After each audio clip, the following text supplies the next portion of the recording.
بعد مباراة الحسنية والرجاء، شغب وتكسير سيارات وإلحاق خسائر بممتلكات عامة وخاصة، حيث أوقفت المصالح الأمنية يوم أمس الأحد 49 شخصا، من ضمنهم 34 قاصرا، على هامش المباراة التي احتضنها ملعب أدرار بأكادير بين الحسنية والرجاء الرياضي، لحساب الجولة العشرون من البطولة الاحترافية.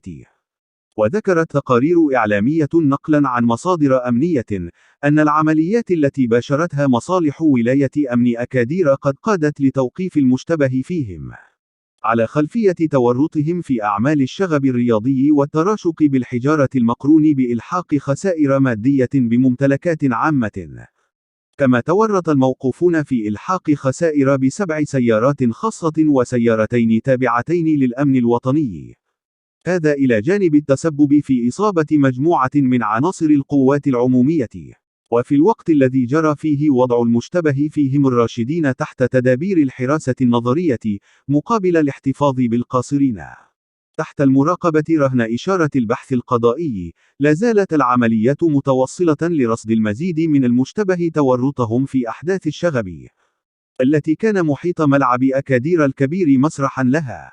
بقيت الإشارة إلى أن مباراة حسنية أكادير وضيفه الرجاء الرياضي انتهت بفوز الفريق السوسي ب2-1.